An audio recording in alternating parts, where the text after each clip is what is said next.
Председателе, кажавте во голем дел од тезите се согласивме. Ако приметивте дека имавте многу повеќе работи кои што кажавте дека не се реализирале и се обидевте да најдете аргумент зашто не се реализирале, отколку оние што се реализирале, имено тоа е интересот и ние велиме дека не се реализирале доста работи од 2019 година.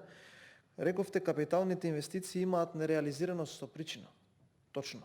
Не се работи. Тоа е причината. Не се работи. Едноставно нема кој да ги покрене сите тие процеси кои што треба да се покренат за да се реализира една капитална инвестиција. Вака, на 2019 година, на 13.1, премиерот Заев рече дека таа година ќе отпочне со работа автопатот Скопје-Блаце. Ќе отпочне клиничкиот центар во Скопје. Ќе отпочнат хидроелектраните Чеврен и Галиште. Потсетувам, тоа беше година каде што немаше пандемија и каде што немаше економска криза. Таа година требаше да се отпочне со работа и студентскиот град.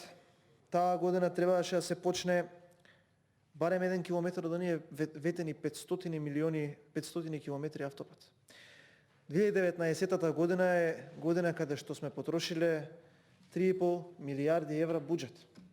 А само 8,2% од тие 3,5 милијарди сме ги вложиле во капитални расходи. Односно околу 290 милиони евра. Таа беше годината каде што од држава требаше да влезат Google и Facebook. Не влегоа. Тоа е причината поради која што ние спориме сите овие комисии. Сега, вие сте умешен со зборовите и си искусен во административната управа во Република Македонија, сте били и градоначалник, сте били и пратеник. Добро ги знаете управните текови како ходат. И вие сте можеби еден од оние ретки луѓе кои што можат овие лоши работи да ги представат дека се малку подобри. Ама не е така.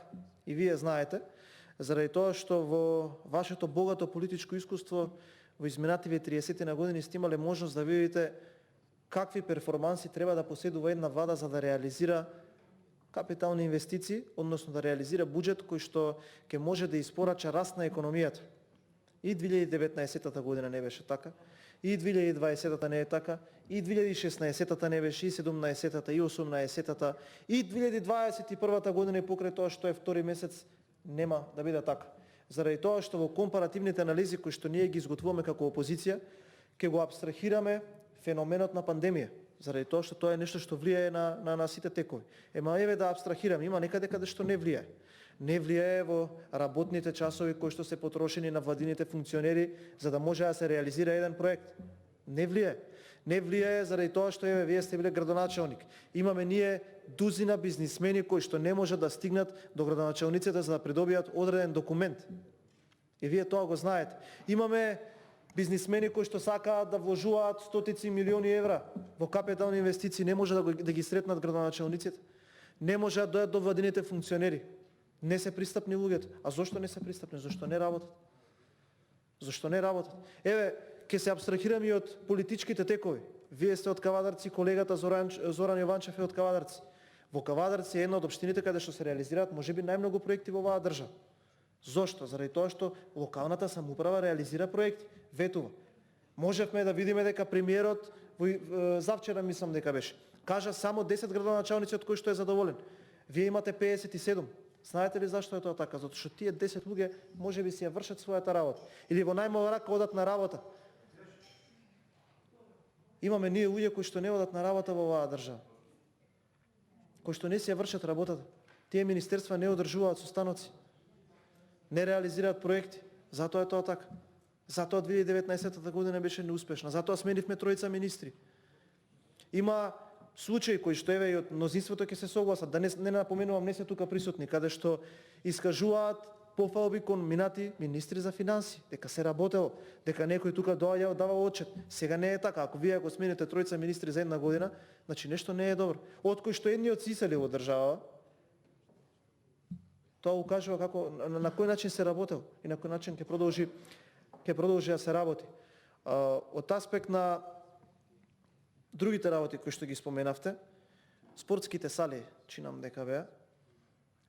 Добро знаете дека тоа не е проект кој што е почнат од оваа влада, туку е готов проект кој што е оставен во Министерството за финансии и образование и се што треба да се направи е само со тоа да се продолжи. Тоа беше еден проект од претходната влада кој што носеше предзнак 100 спортски сали во основните училишта. Обезбедени средства, изработен проект, оставен во министерствата, се што требаше да се направи е само да дојде тој министер да праша до каде се, каде треба да се реализираат и да ги притиска службите и оние кои што се дел од целиот тој проект за да реализираат. Конкретно локалните самоуправи преку советите да донесат одлука за ослободување од комунали, да го парцелизираат земјиштето, да ги донесат урбанистичките планови, да се распише јавната набавка и за да почне да се реализираат тие проекти. Добро знаете, јас зборував за еден автохтон проект. Еве 2019 година јас ги прочитав овие три кои што Зоран Заев ги кажа. Значи да не шпекулираме ние тука да произнесуваме тврдења на шпекулантска основа. Само на тоа што го кажа премиерот. Каде е таа Чеврен Ингалиште? Каде е Скопје Блаце? Каде се тие проекти? Ги нема. Еве 1 километар автопат нов започнат. Каде е? Каде, дали се исправи трасата на онај кој што беше крива трасата? Не се исправи трасата. 3 или 4 години. Каква траса беше таа од 50 км што до сега немаше да се исправи? И на крајот должам едно објаснување за уште една еве вака лага. Добро е што ми исправи колегата Јорданов. И кога сакаше со некоја честна намера веројатно да упати внатре партиска порака дека од тие 10 градоначалници задоволен, веројатно некако си повлекува на некое суперхеројство во Министерството за здравство, тие луѓе меѓу себе да се тапшаат по рамо. Ако за 30 дена некој е задоволен од некој градоначалник, конкретно за тоа Штип зборувам, секоја чест. Благодарам. Повторна реплика пратеник